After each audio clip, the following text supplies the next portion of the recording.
Now, I want to do more stand-up videos like this where I either tell a story or talk about something that I saw on my MSN homepage telling me something about the news. But those ideas are always hard for me to actually get started because I either script the videos and I'm here looking, reading it off, or it's just hard for me to get them started because I don't know if people are going to support that type of content. But instead of feeling that way, I'm going to have positive thoughts. I'm happy and I'm grateful, and I know that these videos will do well. With that in mind, make sure you guys spam that like button with your big fat ball sack. And if you don't, well, who else is going to give your testicles a tugging? Back when the whole YouTube boxing craze started and we had all of the OGs trying to fight each other, I used to think I could beat up a big percentage of those YouTubers. I even thought when Jake Paul first got into fighting, I could beat Jake Paul. Because as my viewers know, I've talked about it before, I box. I've been boxing for a while. I've been in my fair share of street fights as well. My grandpa did Lennox Lewis's insurance and his family's insurance when he lived in Kitchener, so like that man intrigued me into boxing. Lennox Lewis is a legend. Anyways, with that all being said, in my little bit of knowledge of fighting and boxing, I always thought I could beat a fair share of these YouTubers. Jake Paul being one of them. Now, later into his career, I know I definitely could not beat Jake Paul. So, for all of the people who have never fought before saying, yeah, Jake Paul can't do it, I could beat up Jake Paul, he doesn't know what he's talking about. Guys, no. This is just me coming from a humble place. I know how to fight. I could beat up probably 90% of all my viewers. I can't beat up Jake Paul anymore. Chill the fuck out. You can't beat up Jake Paul. I bet you there is a better chance I could beat up Ben Askren in a fight than I could beat up Jake Paul. With all of that being said, me having some confidence in fighting, I have told stories to people in my life and on my YouTube that I have fought before. And now I tell those stories less because of the story that I'm about to tell you now. When I first moved to Quebec, I was kind of coming off of a high of the life I used to live, and I was telling all the stories that I've been a part of, and I told one of my old roommates that I first had when I moved here a story of how I used to fight all the time. And this guy, who actually became a coworker because he helped me get my first job here, wanted to fight me.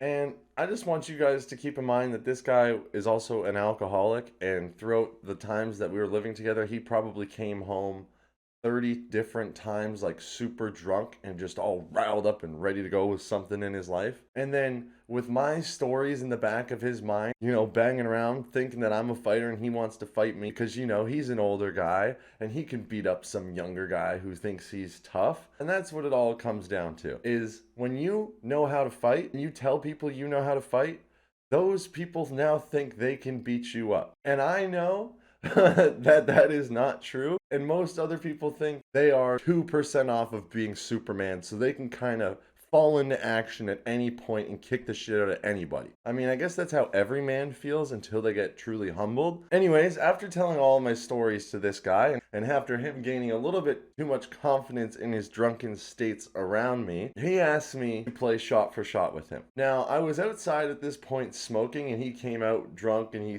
was smoking with me, and then he started playing shot for shot. And shot for shot is when you punch somebody in the arm, you switch back and forth. It's shot for shot. First one to give up loses. That's the point of the game. Now, we're gone a few rounds. I'm ready. I'm getting braced up for a shot. And what he does is completely uncalled for. Takes a weird step, and instead of going straight, he steps around and punches me straight in my chest, like right in the sternum. And I'm like, oh, okay. And the whole time throughout he's going through this, he's like, come on, let's fight a little, let's spar, And once he did this, I was like, okay, yeah, you know what? We're gonna spar now. So we set it up in a nice way, and I knew as soon as I relaxed my shoulders and was like, I'm gonna fight him, he was going to lose. I put my hands up and I just started throwing, just trying to figure out where he was.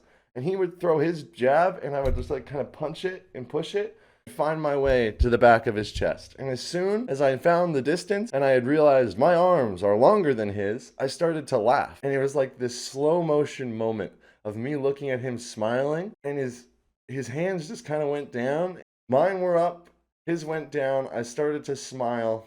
I took a step forward. If you know how to fight, you usually hit with a straight jab. I kind of stepped to the side and went with more like the Ruddock hook, which I love to throw. If you know a Razer Ruddock, he throws this hook, like this left hook. He can throw it from anywhere, and it's super hard.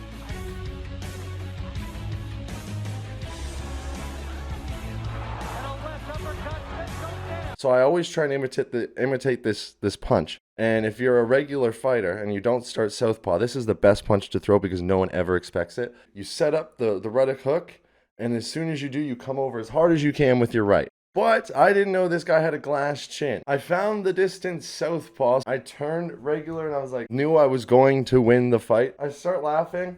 I do my ruddock hook. It's a very poor imitation of it, I can tell you that. Straight up to the side of his temple.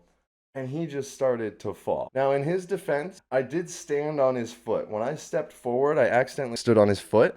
So he tried to pull back, but he couldn't. He was stuck. He was 100% stuck there. Hit him, he started to go, and as he was like kind of going down, this hand was already coming over, and I had hit him like behind the ear in the back of the head, which like folded him forward. And our other roommate was watching the whole thing. We looked at each other. He ran over. We grabbed him, lifted him up, and for the rest of the night, he was like, wait, you hit me? Wait, you hit me? And the other roommate, Tyler, was like, bro, he knocked you out. He didn't just hit you, he knocked you out. Like, this is why he said he didn't want to fight you. For days, almost like a month and a half, I said I didn't want to fight. Because of this exact thing. Exact reason. This has happened before where I've fought people who don't know how to fight. And I've just absolutely kicked the shit out of them. I just kind of felt bad about that. And I didn't really fight many people who didn't know how to fight after that. And then this guy, he came about it. He really wanted to do it. And he hit me in such a weird way in the chest. And it really pissed me off. But that is why. That was me beating up my coworker. Because at the end of the day, we were working together. And I'm only telling this story now because there was a time at work when this story came up. It came up and everyone,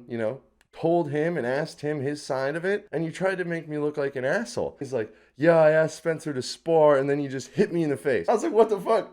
No, you wanted to spar for days. You cheap shot at me, and then as we were sparring and like throwing little jabs, I just, like, instinct took over. It wasn't me cheap shotting you. You were wanting this for days. And then he told the story, and it made me feel bad, made me look like the asshole. And I was like, bro, no, that's not true. And then ever since then, I wanted to tell the story on my YouTube and kind of clear my name and talk about the time I beat up a coworker, but I haven't because I'm not really good at telling stories.